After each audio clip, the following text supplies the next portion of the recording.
जय हिंद दोस्तों, मैं रितेश सिंह आप सभी का स्वागत करता हूं मेरे यूट्यूब चैनल पर। मैं पिछले 7 वर्षों से ऑफलाइन क्लासेस को पढ़ा रहा हूं और बहुत ही अच्छे अच्छे बच्चों के मार्क्स और रिज़ल्ट आ रहे हैं। लेकिन बच्चों के आग्रह करने पर मैंने ऑनलाइन कोचिंग क्लासेस यानी ऑनलाइन सेवा एक तरीके से शुरू किया है। मैं 7 वर्षों से बच्चों को पढ़ाते पढ़ाते मैंने पुलिस और अन्य एसएससी के एग्ज़ाम्स की तैयारी करते करते उन्हें भी पास किया हूँ। और सबसे ज़रूरी, मैं भी आप लोगों के जैसे ही एक छात्र हूँ। मैं भी आप लोगों के जैसे ही एक तैयारी करने वाले एक छात्र हूँ। तो आशा करता हूँ कि आप सहयोग करिएगा और मेरा पूरा कोशिश होगा कि आप लोगों को एकदम बेस्ट से बेस्ट कंटेंट दे पाए, जिससे आप अपने आने वाले प्री बोर्ड्स या फिर बोर्ड्स में अच्छे नंबर ला पाइएगा। और आपको ट्राई करूँगा कि 10% एक्स्ट्रा हमेशा जितना बुक में दिया है आपको उससे ज़्यादा ही नॉलेज मिल पाए। तो देखिए, क्लास 10th की जो बुक है ज्योग्राफी की, अगर हम फर्स्ट चैप्टर छोड़ दें तो सेकंड चैप्टर, थर्ड चैप्टर जो भी है आगे उसको कंपेयर किया गया है। कोई भी चीज़ अगर कंपैरिजन करके पढ़ाया जाता है तो उससे ज़्यादा समझ में आता है। तो ऐसे ही भारत के नदियों को, भारत के पहाड़ों को, भारत के हेमिस्फीयर को, चाहे एशिया के हेमिस्फीयर को साउथ अमेरिका के हेमिस्फीयर से कंपेयर किया गया है। यानी भारत को एक तरीके से ब्राज़ील से कंपेयर किया गया है। इसके बहुत सारे कारण भी है कि ब्राज़ील ब्रिक्स का मेंबर है, ब्राज़ील में डेमोक्रेटिक गवर्नमेंट है, हमको एक अलग प्रकार का हेमिस्फीयर देखने के लिए मिलता है। ऐसे अन्य अन्य कारण हैं जो कि हम क्या करने वाले हैं, पूरे साल भर के चैप्टर में पढ़ने वाले हैं। तो आइए हम चैप्टर का शुरू करते हैं। चैप्टर के स्टार्टिंग में हमको मालूम पड़ता है कि चैप्टर का सेकंड चैप्टर का नाम है लोकेशन एंड एक्सटेंट। कोई भी चीज़ का लोकेशन मतलब क्या होता है, तो उसका पता लगाना, लोकेशन कहाँ है देश में, कहाँ नहीं है। और एक्सटेंट यानी फैलाव, कोई देश कितना बड़ा है, कितना छोटा है। आइए हम स्टार्ट करते हैं चैप्टर पर। तो चैप्टर की स्टार्टिंग में आप लोगों को इंडियन फ्लैग दिखाई देगा और साथ ही में कंपेयर करके ब्राज़ील का फ्लैग दिखाई देगा। देखिए, इंडियन फ्लैग के बारे में आप अगर हम डिटेल में जाएँ तो पिंगाली वेंकैया जी ने डिज़ाइन किया है हमारे फ्लैग को।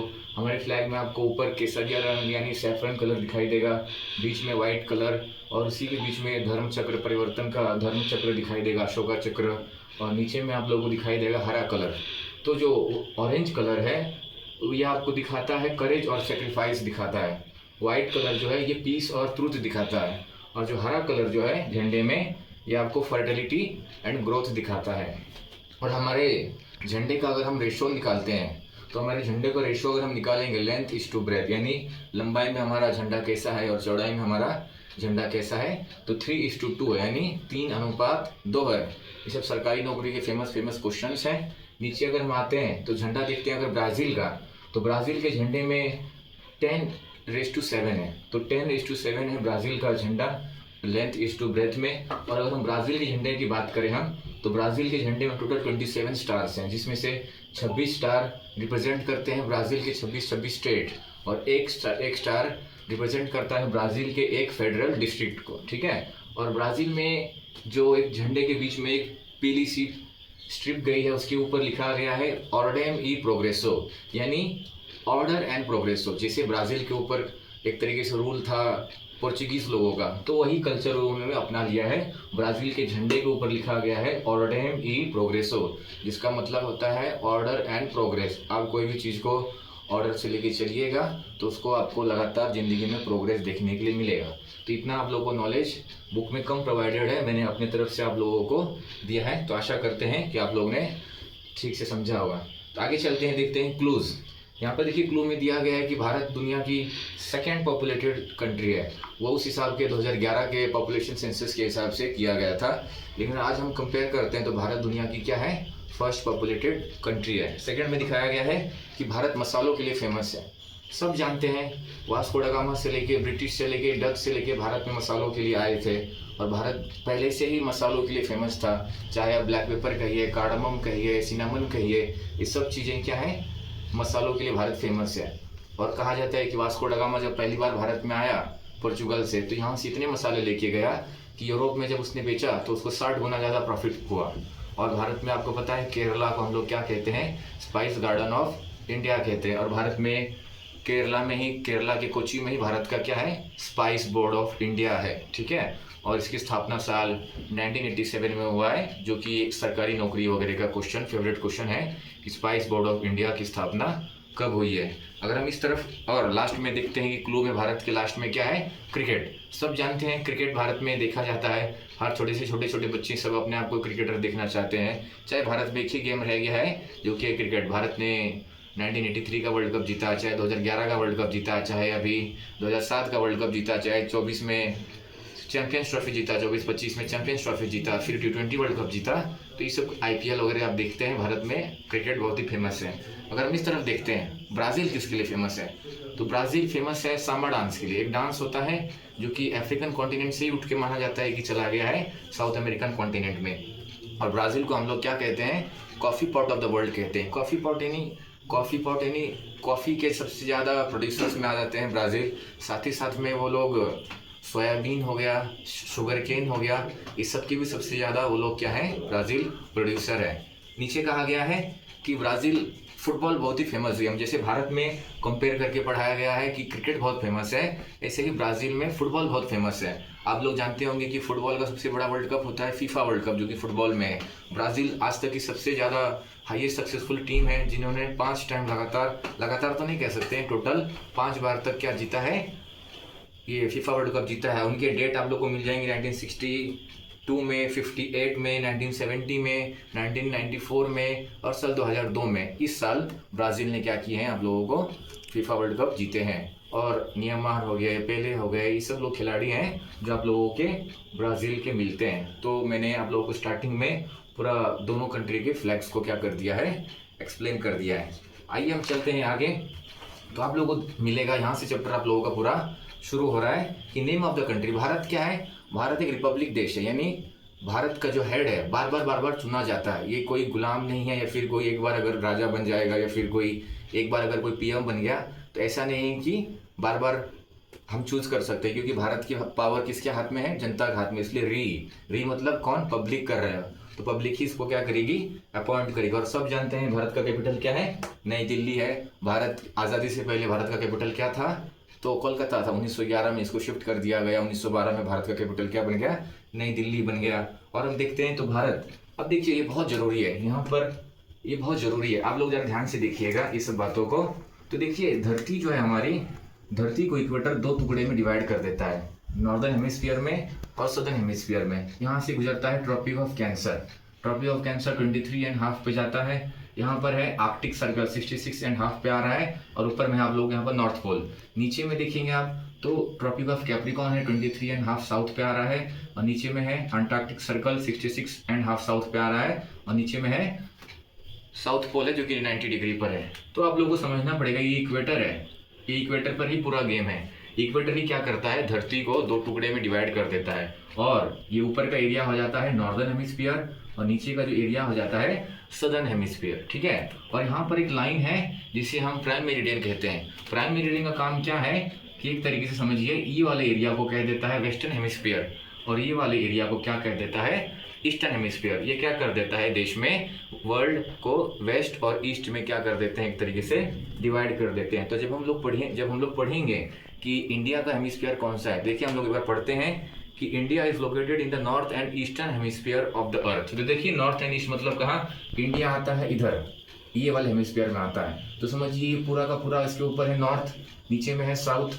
तो नॉर्थ के ऊपर आ रहा है इंडिया, तो इंडिया आ जाएगा नॉर्दर्न में। देखिए यहाँ पर है इंडिया, तो इंडिया आ रहा है नॉर्दर्न में, और नॉर्दर्न में भी कहाँ, ये लाइन के इस तरफ, तो आ जाएगा इंडिया कहाँ पर, ईस्ट में। तो इंडिया कहाँ आता है, नॉर्थ एंड ईस्टर्न हेमिस्फीयर में। तो आप लोगों का बोर्ड का एक मार्क्स क्वेश्चन क्लियर हो जाना चाहिए कि भारत कहाँ आता है। तो भारत आता है इंडिया के, यानी वर्ल्ड के नॉर्थ ईस्टर्न हेमिस्फीयर में। नॉर्थ क्यों, क्योंकि इक्वेटर क्या करता है, इक्वेटर धरती को 2 टुकड़े में डिवाइड कर देता है, और इंडिया इस इक्वेटर के ऊपर में है। और ईस्ट क्यों, क्योंकि ये प्राइम मेरिडियन जो है 90 डिग्री 0 डिग्री प्राइम मेरिडियन है, ये क्या कर देता है, धरती को वेस्टर्न और ईस्टर्न हेमिस्फीयर में डिवाइड कर देगा। तो इंडिया आ जाता है इस वाले पार्ट में। तो इससे हम लोग क्या समझ में आता है कि इंडिया का हेमिस्फीयर क्या है, नॉर्दर्न ईस्टर्न हेमिस्फीयर है, ठीक है ना। तो आशा करता हूँ कि आप लोग से ये पूरा क्लियर हो गया होगा। और इंडिया आता है एशिया कॉन्टिनेंट में। तो ये जो पूरा देश है, ये पूरा जो महाद्वीप है, इसे कहते हैं हम एशिया। और इंडिया आता है एशिया के कहाँ पर, तो साउथ में। तो भारत कहाँ आता है, एशिया के साउथ में। एशिया आपको पता होगा, एशिया दुनिया का सबसे बड़ा कॉन्टिनेंट है, उसी के साउथ में आपको क्या मिलेगा, भारत एक देश मिलेगा। तो इतना ही आपकी किताब में कह रहा है। और अगर हम इधर देखते हैं तो देखिए बहुत जरूरी है, आपको ये रटना पड़ेगा। आप इसको गाने की तरह रटिए चाहे कोई ट्रेंड की तरह रटिए, आप लोग को इसको ये रटना ही पड़ेगा। देखिए आप लोग को यहाँ पर दिखाया गया है भारत के लैटिट्यूड और लॉन्जिट्यूड। देखिए ये जो लेटी हुई लाइन होते हैं इसी को कहते हैं हम लोग लैटिट्यूड, और जो ऐसी से लाइंस होते हैं देश के ऊपर, ग्लोब के ऊपर, इसे हम लोग कहते हैं लॉन्जिट्यूड। भारत का लैटिट्यूड और लॉन्जिट्यूड का पोजीशन क्या है, तो अगर हम देखेंगे भारत का लैटिट्यूड तो आपको ये याद करना पड़ेगा भारत का जो सदर्न मोस्ट पार्ट है, यानी कहिए कि यह है 8 डिग्री 4 मिनट। तो आप लोगों को इसे ही रटना पड़ेगा इसको कि भारत का जो कन्याकुमारी है यह है 8 डिग्री और 4 मिनट पर, और जो ऊपर हम लोग का नॉर्दर्न पार्ट है ये, इसे हम कहते हैं 37 डिग्री 6 मिनट। तो आपको एग्जाम में ऐसा ही क्वेश्चन आएगा कि बोलिए भारत का लैटिट्यूड बोलेंगे तो आप लोग क्या कहिएगा 8 degree 4 minute to 37 degree 6 minute. ऐसे ही आप लोगों को भारत का लॉन्जिट्यूड देखने को मिलेगा, तो भारत का लॉन्जिट्यूड हो जाएगा 68 degree 7 minute to 97 degree 25 minute east longitude. देखिए ये दोनों है नॉर्थ और ये दोनों है ईस्ट। क्यों? क्योंकि भारत आता है नॉर्दर्न हेमिस्फीयर में, और नॉर्दर्न हेमिस्फीयर में कहाँ पर, तो ईस्ट तरफ में, तो इसको हम लोग क्या कहेंगे नॉर्थ ईस्टर्न में। तो भारत का लैटिट्यूड और लॉन्जिट्यूड आपको याद होना चाहिए 8 degree 4 minute to 37 degree 6 minute and 68 degree 7 minute to 97 degree 25 minute east. So now we will go ahead that so इंदिरा कॉल जो है भारत का सबसे नॉर्दर्न मोस्ट पार्ट है। किबिथु जो है भारत का सबसे ईस्टर्न मोस्ट पॉइंट है, और गुहार मोती जो है भारत का सबसे वेस्टर्न मोस्ट पॉइंट है। और नीचे अगर आपको कोई पूछेगा कि मेनलैंड यानी जमीन पर ही सबसे लास्ट जमीन क्या है जिसके आगे भारत का जमीन खत्म हो जाता है, तो वह है कन्याकुमारी 8 डिग्री 4 मिनट। लेकिन आपको एग्जाम में आएगा क्या कि भारत का सबसे सदर्न मोस्ट पॉइंट बताइए। सदर्न मोस्ट पॉइंट भारत का सबसे क्या है, तो वो है इंदिरा पॉइंट क्या है, तो अंडमान निकोबार जो आइलैंड्स हैं, जो 572 ग्रुप्स ऑफ आइलैंड है, उन्हीं में का जो लास्ट पॉइंट है ग्रेट निकोबार में, उसी को हम लोग कहते हैं इंदिरा पॉइंट। इसका पहले नाम पिग्मेलियन पॉइंट था, लेकिन इंदिरा गांधी के विजिट पे जाने के बाद इसका नाम क्या कर दिया गया है, इंदिरा पॉइंट कर दिया गया है। तो बुक में खाली आप लोगों को लिखा गया है कि last southern most point of India क्या है, तो आपको लिखना है कि इंदिरा पॉइंट, लेकिन आप लोगों को eastern most point Kibithu, northern most point Indira call और वेस्टर्न मोस्ट पॉइंट गुहार मोती भी आप लोगों को पता होना चाहिए। और देखेंगे हम लोग इस नक्शे से, भारत के वेस्ट में आता है अरेबियन सी, और भारत के ईस्ट में आ जाएगा आप लोगों को बे ऑफ बंगाल आ जाएगा। और आप देखेंगे कि नॉर्थ से लेके साउथ तक की भारत की लंबाई कितनी हो जाएगी, तो 3214 किलोमीटर, और वेस्ट से लेके ईस्ट तक हम लंबाई देखते हैं तो 2933 किलोमीटर तक। और आप लोगों को सबको पता होना चाहिए कि भारत के बीच में से, यहाँ आप देख रहे हैं ये जो ट्रॉपिक ऑफ कैंसर है, तो भारत के बीच में से ये पास होता है, ठीक है। तो आप लोगों को यहाँ पर दिखाया गया ये लाइन से कि भारत के ये 8 राज्यों से आप लोगों को देखने के लिए मिलेगा, गुजरात, राजस्थान, मध्य प्रदेश, छत्तीसगढ़, त्रिपुरा, मिजोरम, वेस्ट बंगाल, झारखंड, इस सब राज्यों से आपको क्या देखने को मिलेगा, ट्रॉपिक ऑफ कैंसर पास करता है। और ये देखिए आप लोगों को ये लाइन बहुत इंपॉर्टेंट, ये है स्टैंडर्ड मेरिडियन क्या है, तो स्टैंडर्ड मेरिडियन एक ऐसी जगह है जहाँ से भारत का हम लोग इंडियन स्टैंडर्ड टाइम निकालते हैं, जो कि भारत का टाइमिंग निकालने के लिए यूज होता है। ये उत्तर प्रदेश के मिर्जापुर से ये लाइन क्या करता है, पास करता है, और ये भारत के 5 राज्यों से पास करता है, आंध्र प्रदेश, उत्तर प्रदेश, मध्य प्रदेश एंड उड़ीसा एंड छत्तीसगढ़, ये सब राज्यों से ये लाइन क्या करता है, पास करता है। तो आप लोगों को इतनी जानकारी भारत के नक्शे से आप लोगों को जो बुक में दिया गया है उसी से आपको क्या करना है, ध्यान में रखना है। लेकिन आप लोगों को मेन चीज क्या याद रखना है कि लैटिट्यूड एंड लॉन्जिट्यूड, ये 8 degree 4 minute to 37 degree 6 minute, और यहाँ पर 68 डिग्री 7 मिनट से लेके 97 डिग्री 25 मिनट तक आप लोगों को ध्यान में रखना है। और आप लोगों को बुक में भी बताया गया है कि इंदिरा पॉइंट जो कि यहाँ पर है 6 डिग्री 4 मिनट पर है इंदिरा पॉइंट, जो कि भारत के अंडमान एंड निकोबार का क्या है, एक पार्ट है। और यहाँ पर आप देखिएगा तो यहाँ पर भी आप लोगों को आइलैंड ग्रुप्स मिल जाएंगे। यहाँ पर आप लोगों को मिल जाएगा लक्षद्वीप, जिसकी कैपिटल है कवरत्ती। यहाँ पर है अंडमान निकोबार, जो कि है पोर्ट ब्लेयर, जिसकी कैपिटल है, जिसका नाम अभी विजयपुरम हो चुका है। तो ये सब जानकारी आप लोगों को भारत के नक्शे से मिलेगा इस पेज में, और कुछ ज़्यादा बताया नहीं गया है। इतना हम आगे बढ़ते हैं। अब देखेंगे यहाँ पर दिखाया गया है कि आप लोगों को कि भारत के पड़ोसी राज्य, आप सब जानते हैं भारत के पड़ोसी राज्य कहाँ कहाँ पर है। भारत की पड़ोसी राज्य में यहाँ आपको पाकिस्तान मिल जाएगा, यहाँ म्यांमार मिल जाएगा, यहाँ आप लोगों को नेपाल, भूटान, ऊपर में चाइना मिल जाएगा। ऐसे ही नीचे में आप लोगों को श्रीलंका मिल जाएगा, और नीचे लक्षद्वीप के नीचे जाइएगा तो आप लोगों को मालदीव्स मिल जाएगा। ऐसे बहुत सारे राज्य आसपास भारत के क्या है पड़ोसी। नीचे में आप लोगों को हिंद महासागर यानी इंडियन ओशन मिल जाएगा। तो ये सब चीज़ें हम लोग देखने के लिए देख सकते हैं भारत के नक्शे के लिए। जैसे जैसे चैप्टर आगे बढ़ते जाएगा, जैसे जैसे वीडियो आते जाएंगे, और इस लोगों को आप इस चीज़ों को आप लोग डिटेल में बेहतर करते जाइएगा। अगर आप लोगों को भी कुछ समस्या होगा तो आप लोग कमेंट में टाइप कर सकते हैं और कमेंट बॉक्स में अपना क्वेश्चन कर सकते हैं। तो आगे चलिए, हम आगे चलते हैं हम ब्राज़ील की तरफ। तो देखिए, ब्राज़ील जैसे भारत एक एशियन कॉन्टिनेंट का पार्ट है, ऐसे ही ब्राज़ील एक साउथ अमेरिका कॉन्टिनेंट का पार्ट है। भारत पूरे दुनिया में रैंक आता है 7th नंबर पर ऑन टर्म्स ऑफ एरिया, ऐसे ही ब्राज़ील का रैंक है 6th। तो आप लोगों को ध्यान देना इससे पड़ेगा।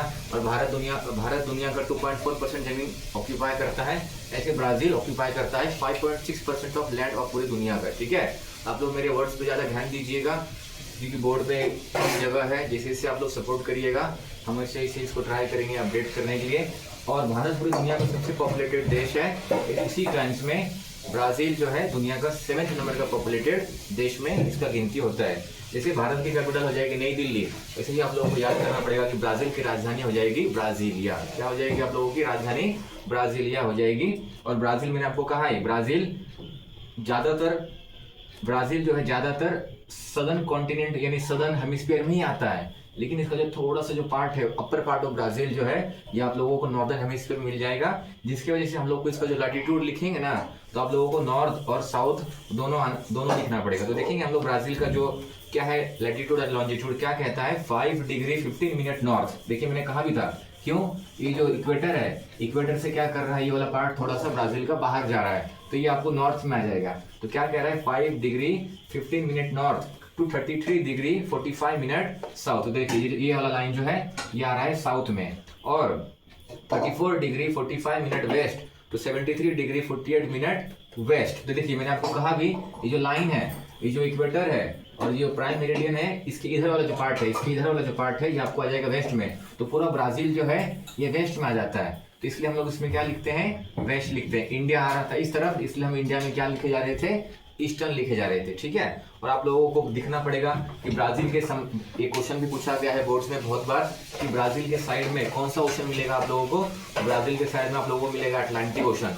नॉर्थ की तरफ है तो नॉर्थ अटलांटिक, नीचे हो जाएगा साउथ की तरफ है तो साउथ अटलांटिक। और हम देखेंगे, और आप लोगों को ब्राज़ील के लोकेशन से याद करने पड़ेंगे कि ब्राज़ील के नॉर्थ से जाता है इक्वेटर, नीचे से तरफ से जा रहा है आप लोगों के ट्रॉपिक ऑफ कैप्रिकॉर्न। और ब्राज़ील के जो पड़ोसी देश है, नीचे में हो जाएगा उरुग्वे, साइड में हो जाएगा Argentina, Paraguay, Bolivia, Peru, Colombia, Venezuela, Guyana, Suriname, French Guiana, ये सब ब्राज़ील के क्या है, पड़ोसी राज्य हैं। और आप लोगों का कर्तव्य है जो स्टूडेंट, आप लोगों को सभी की राजधानियाँ, जैसे वेनेजुएला का कैरेकस हो जाएगा, कोलंबिया का बोगोटा हो जाएगा, पेरू का लिमा हो जाएगा, उरुग्वे का मोंटेविडियो हो जाएगा, अर्जेंटीना का ब्यूनस एयर्स हो जाएगा।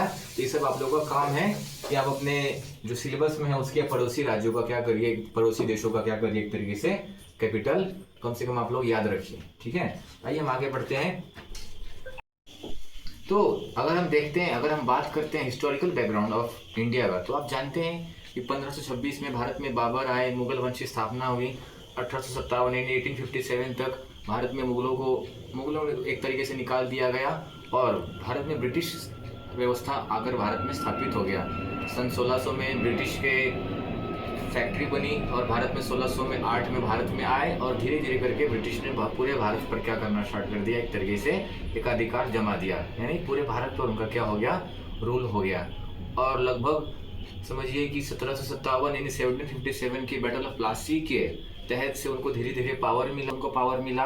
और समझिए कि बाद में उन्होंने साउथ को जीता, टीपू सुल्तान को हराया, महाराष्ट्र को जीता, मराठा किंगडम को हराया, फिर समझिए नॉर्थ में जीता, राजा रणजीत सिंह को हराया, और ऐसे करके उनका पूरा भारत पे क्या हो गया, एक तरीके से एकाधिकार हो गया। हम खाली अंग्रेज को ही नहीं देखेंगे, भारत में और बहुत सारे यूरोपियन कंपनी आए, जैसे कि डच आए, स्वीडिश आए, फ्रांस आए, पोर्चुगीज आए। सन 1498 में भारत की खोज जो कि पोर्चुगीज के सेलर वास्को ड गामा ने किया था। तो ऐसे अन्य तरीके के लोग आए भारत में, और भारत को एक तरीके से उपनिवेश बनाकर भारत को एक तरीके से लूटते गए, और भारत का जो पूरा ड्रेन ऑफ वेल्थ जो था, यहाँ की पैसे को पूरा यूरोप में शिफ्ट करने में अंग्रेजों का सबसे बड़ा हाथ है। और भारत को सन 15 अगस्त 1947 को क्या मिला, भारत को अंग्रेजों से आज़ादी मिली। लेकिन अंग्रेजों के बाद भी भारत में फ्रांस की कंपनियां, भारत में पोर्चुगीज़ की कंपनियां क्या रहे, स्थापित रहे, लेकिन उनसे भी बाद में क्या मिली, हम लोगों को आज़ादी मिली। देखिए उसके बाद कहा जाता है कि भारत में युद्ध दिए। यहाँ पर आपको 3 ही युद्ध के बारे में बताया गया है। भारत में 62 का युद्ध हुआ, भारत चाइना से लड़ा। भारत में 65 का युद्ध पाकिस्तान से लड़ा। 1971 का युद्ध भारत ने बांग्लादेश को एक नया देश बना दिया। ईस्ट पाकिस्तान जो था, पहले यहाँ पर इंडिया के यहाँ पर एक पाकिस्तान था, ईस्ट पाकिस्तान, यहाँ पर वेस्ट पाकिस्तान था। ये जो है ईस्ट पाकिस्तान को भारत ने हटाकर इंदिरा गांधी के डिसीजन की वजह से वहाँ पर एक नया देश बनाया, और उस देश का नाम रख दिया बंगालियों के लिए एक देश, उसका नाम रखा बांग्लादेश। और 1999 का भी एक युद्ध लड़ा, आप जानते हैं, कारगिल युद्ध, जो कि 1999 में युद्ध लड़ा था। और उसके बाद भारत में 1965-66 के टाइम पीरियड में भी भारत में क्या मिला, फैमिन देखने को मिला। इसलिए तो उस जमाने में लाल बहादुर शास्त्री जी ने जय जवान जय किसान का नारा दिया था। उस जमाने में युद्ध भी हो जा रहे थे और भारत में सूखापन भी देखने के लिए मिले जा रहा था। और कह रहा है कि ये किताब में कह रहा है कि भारत में युद्ध हुआ, चाहे भारत एक कॉलोनिस्ट था, भारत एक कॉलोनी थी अंग्रेजों की, चाहे भारत ने युद्ध देखे, फेमिन देखे, उसके बाद भी भारत दिन पे दिन एक बढ़ता हुआ देश देखने के लिए मिल रहा है। और भारत को हम लोग एक डेवलपिंग कंट्री के रूप में जानते हैं, और आशा करते हैं कि भारत दिन पे दिन एक डेवलप कंट्री के रूप में आ जाए। और हम लोग भारत को क्या कहते हैं, ग्लोबल मार्केट की तरफ बढ़ते जा रहा है। क्योंकि आप देखिए कि बड़े बड़े कंपनी के लोग, बड़ी बड़ी कंपनियां भारत में आके अपना कैपिटलिज्म, यहाँ पर कैपिटल को इन्वेस्ट करे जा रहे हैं। ये सब चीज़ें हम लोग को देखने को मिलता है। और आपको मैंने पहले भी कहा है, मैं हमेशा कहता हूं कि भारत एक यंग देश है। भारत में 50% जनसंख्या ऐसी है जिसका 25% से उम्र कम है, और 65% जनसंख्या ऐसी है भारत की जिसका 65% से उम्र कम है। 65% ऐसी पॉपुलेशन है जिसका 35% एज से क्या है, एज कैटेगरी में कम है। तो भारत को हम लोग क्या कहते हैं, यंग देश कहते हैं। यंग देश क्यों, भारत में एक नई आबादी ज़्यादा है, यानी बच्चों की जनसंख्या भारत में ज़्यादातर देखने के लिए मिलता है। और जो देश की जनसंख्या ज़्यादातर यंग होती है वो देश हमेशा आगे बढ़ता है। अगर हम बात करते हैं ब्राज़ील की, तो ब्राज़ील का इतिहास में क्या लिखा है कि ब्राज़ील भी जैसे भारत पोर्चुगीज़ के अंडर में था, जैसे कहते हैं कि भारत पोर्चुगीज़ के अंडर में था, ऐसे ही 300 साल से कम ब्राज़ील भी पोर्चुगीज़ के अंडर में था। और कम से कम कहिए कि ब्राज़ील को आज़ादी मिली सन 1822 में, और लगभग 1822 के बाद ब्राज़ील आज़ाद हुआ। लेकिन कहिए कि 1930 से लेके 1985 तक ब्राज़ील में क्या देखने के लिए मिला, मिलिट्री गवर्नमेंट देखने के मिला। मिलिट्री गवर्नमेंट एक तरीके से समझिए कि कुप हो जाता है। मिलिट्री गवर्नमेंट क्या, जब देश का हेड डेमोक्रेसी से खत्म हो जाता है और देश का हेड एक जो मिलिट्री जनरल जो होते हैं अपने देश के, उस तरीके के हेड बन जाते हैं। तो ब्राज़ील में 1930 से लेकर 1985 तक लगभग समझिए कि बहुत सारे वर्षों तक एक मिलिट्री गवर्नमेंट के अंडर में ब्राज़ील को देखना पड़ा। और ये सबको खत्म कर ब्राज़ील भी माना जाता है कि पूरी दुनिया में एक से एक इकोनॉमी में कंट्रीब्यूट कर जा रहा है। हमने देखा है कि ब्राज़ील ब्रिक्स का मेंबर है, चाहे ब्राज़ील एक अन्य देशों का मेंबर है। ब्राज़ील हमने देखा कि शुगर केन एक्सपोर्ट कर जा रहे हैं, कॉफ़ी एक्सपोर्ट कर जा रहे हैं, चाहे सोयाबीन एक्सपोर्ट में आगे हैं। ब्राज़ील ऐसे बहुत सारी चीज़ों में आगे हैं। तो आप देख रहे हैं कि भारत भी एक कॉलोनी था, और ब्राज़ील भी आगे जाके एक कॉलोनी था। भारत भी धीरे धीरे डेवलप हुआ है, और ब्राज़ील भी धीरे धीरे डेवलपिंग कैटेगरी में आ रहा है। तो दोनों कैटेगरी देश डेवलप है, और ऐसे करके आप लोगों को धीरे धीरे लिंक लगेगा कि ब्राज़ील को ही हमारे साथ क्यों इन लोगों ने क्या किया है, कंपेयर किया है। आगे हम अगर देखते हैं तो इस चैप्टर के अगर अंत में आते हैं तो आप सब जानते हैं कि ब्राज़ील 7 सितंबर को आज़ाद हुआ है, और भारत कब आज़ाद हुआ है, 15 अगस्त को भारत क्या हुआ है, आज़ाद हुआ है। और ब्राज़ील में क्या हमको देखने के लिए मिलता है, ब्राज़ील में प्रेसिडेंशियल सिस्टम देखने के लिए मिलता है। जैसे भारत में भी है, भारत में प्रेसिडेंट हेड नहीं है, भारत में समझिए प्रेसिडेंट हेड है एक तरीके से, लेकिन जो एग्जीक्यूटिव हेड जो है भारत में वो है पीएम। लेकिन ब्राज़ील में असली में प्रेसिडेंट ही हेड होते हैं। और ब्राज़ील जो है एक तरीके से, ब्राज़ील वर्ड का जो ओरिजिन हुआ है वहाँ की एक लोकल वर्ड ट्री है, उसका नाम है पाव ब्राज़ील। उसी से क्या हुआ है, ब्राज़ील वर्ड का क्या हुआ है, नामकरण हुआ है। तो आशा करते हैं कि आप लोगों को ये चैप्टर समझ में आया हुआ होगा, और आप कमेंट बॉक्स में कमेंट करिए कि आपको सेकंड चैप्टर में कौन सा चाहिए। और चैप्टर समझने के लिए और देखने के लिए आप लोगों को बहुत बहुत धन्यवाद। आशा करते हैं कि आप लोग कमेंट करिएगा, शेयर करिएगा, लाइक करिएगा, और बेल आइकन प्रेस कर लीजिएगा, जिससे आप लोगों को नए वीडियोज़ को आप लोगों को मैसेज आ जाएगा। तो चलिए, धन्यवाद।